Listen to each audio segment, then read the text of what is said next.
नमस्कार दोस्तों, भारतीय मीडिया न्यूज में आपका एक बार फिर से अभिनंदन है। और आज हम हैं फिर से एक बार श्री जयप्रकाश सिंह जी के पास, जो कि पहले पूर्व मंडल अध्यक्ष थे जनता कॉलोनी मंडल के। उन्हें एक नया दायित्व सौंपा गया जिला नवीन शाहदरा में, जिन्हें पूर्वांचल मोर्चा से जिला उपाध्यक्ष बनाया गया है। तो आइए जानते हैं जिला उपाध्यक्ष की जिम्मेवारी और दायित्व को वो किस प्रकार से निभाएंगे। नमस्कार सर। जी, तो आपको ये जो नया दायित्व सौंपा गया है, पूर्वांचल मोर्चा जिला उपाध्यक्ष, पहले मंडल और फिर अब जिला, और उसके बीच में 12 साल का अंतराल, कैसा लगा आपको? पहले तो हार्दिक बधाई और अभिनंदन हमारे मीडिया के सभी दर्शकों के लिए। और 12 साल का वनवास और फिर उसके दौरान अभी इतना समय कैसा लगा आपको? नहीं, ऐसा कुछ नहीं है। संगठन का सिपाही होना ही अपने आप में बड़े गौरव की बात है। और मैं जिस संगठन से आता हूँ, ये तो मेरे लिए बड़े ही गौरव की और बड़े ही हर्ष की बात है कि मैं इतने विशाल संगठन का एक सिपाही हूँ। दायित्व मिलना, दायित्व ना मिलना, ये संगठन के ऊपर है। और संगठन अपने प्रत्येक कार्यकर्ता को अपनी दिव्य दृष्टि से देख रहा है। ऐसा नहीं है कि मैं 12 वर्ष संगठन में एक्टिव नहीं था, मगर ठीक है, उस समय मैं मंडल अध्यक्ष रहा। जो संगठन की सेवा करनी थी अपने माध्यम से वो की। एक लंबे समय के बाद संगठन ने ही विश्वास दिखाया, मेरे शीर्ष नेतृत्व ने विश्वास दिखाया, और मैं आभारी हूँ अपने शीर्ष नेतृत्व का, अपने प्रदेश कौशल मिश्रा जी का, बड़े भाई हवलदार सिंह जी जो हमारे जिलाध्यक्ष हैं, और मेरा पूरा प्रदेश नेतृत्व, जिसने बहुत विचार कर मुझे विश्वास दिखाकर आज जिला उपाध्यक्ष की जिम्मेवारी दी। मैं एक बार पुनः सभी को धन्यवाद देता हूँ और अपने माध्यम से संगठन की सेवा करता आया हूँ, और भविष्य की भी जो अपनी एक तैयारी है उस पर काम करेंगे, और संगठन का जो आदेश होगा उस पर आगे बढ़ेंगे। पूर्वांचल मोर्चा का जो वोट बैंक है वो दिल्ली में बहुत मायने रखता है इस समय, और इस प्रकार के चुनावों में, यानी कि दिल्ली में जब भी आम चुनाव हुआ है उसमें एक बहुत अच्छा प्रभाव डालता है। तो आइए जानते हैं कि वो पूर्वांचल मोर्चा के जिला उपाध्यक्ष बनने के पश्चात किस प्रकार से भारतीय जनता पार्टी के लिए पूर्वांचल मोर्चा के जो साथी हैं हमारे, या जो पूर्वांचल से, या जो पूर्वांचली भाई हैं, या जो पूर्वांचल से जुड़े हुए व्यक्ति हैं, या जो भी जनता हमारी वहां से बिलोंग करती है, उसे भारतीय जनता पार्टी के पक्ष में किस प्रकार ला पाएंगे, या किस प्रकार से और जोड़ेंगे? क्योंकि बहुत बड़ा जनभाग जो है वो आज आम आदमी पार्टी के फेवर में या आम आदमी पार्टी के पक्ष में वोट डालता है। जी बताएं। पूर्वांचली समुदाय जो हमारा है, इस बात से इनकार कोई भी संगठन नहीं कर सकता कि हमारा पूर्वांचली समुदाय जो है किसी भी पार्टी को सत्ता में लाने के लिए एक अहम किरदार है। और ये दुर्भाग्य हम दिल्ली वासियों का है कि हमारे पूर्वांचलियों को गुमराह कर केजरीवाल जी सत्ता में आए, और उसके बाद जो हुआ वो आपके सामने है।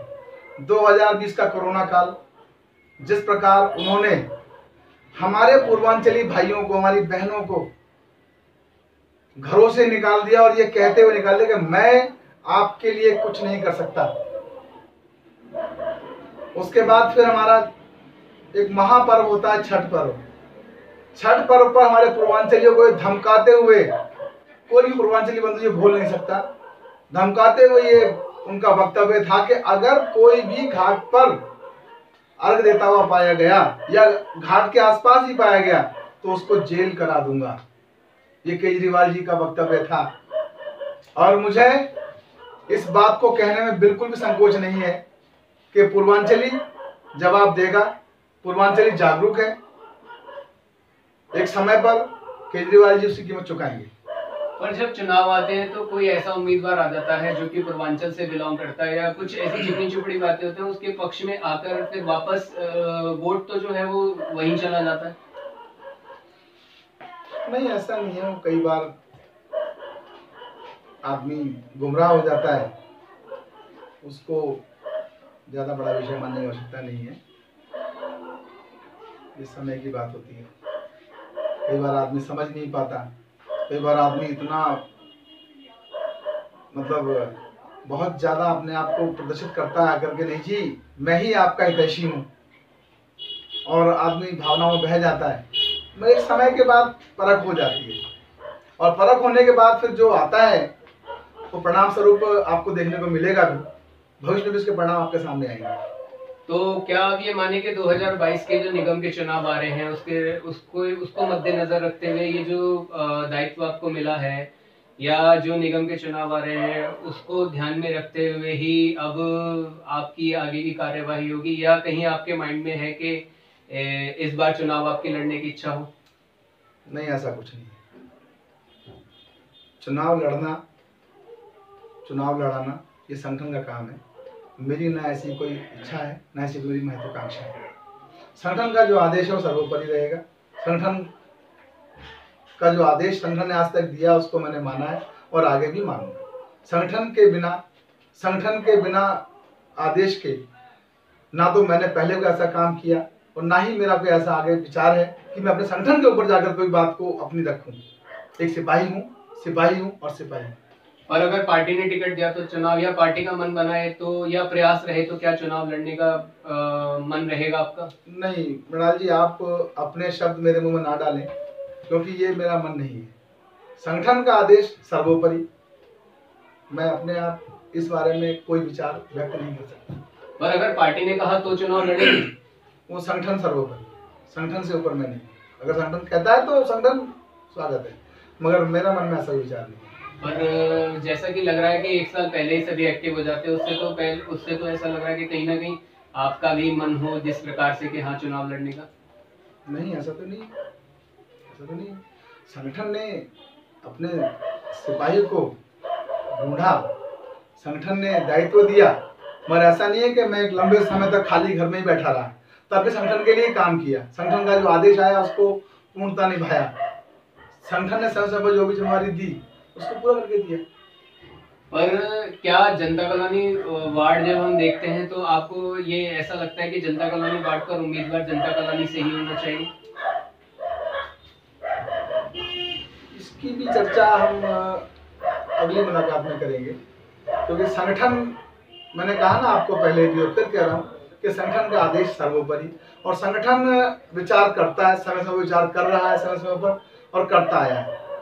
समय बलवान है, आप प्रतीक्षा कीजिए, जवाब मिलेगा। तो ये थे हमारे साथ श्री जयप्रकाश सिंह जी, जो कि जिला नवीन शाहजहां में पूर्वांचल मोर्चा से जिला उपाध्यक्ष चुने गए हैं, और चुनाव लड़ने के विचार पर उन्होंने साफ साफ इनकार किया है अभी अपनी तरफ से। उनका कहना है कि जैसा पार्टी आदेश करेगी वह वैसा ही उस दायित्व को उसी प्रकार से निभाएंगे, या वैसा ही जिसे हम कहते हैं कि उस आदेश का निर्वहन करेंगे। इसी के साथ मैं मृणाल मित्तल आप सभी से विदा लेता हूँ। धन्यवाद। जय हिंद, जय भारत।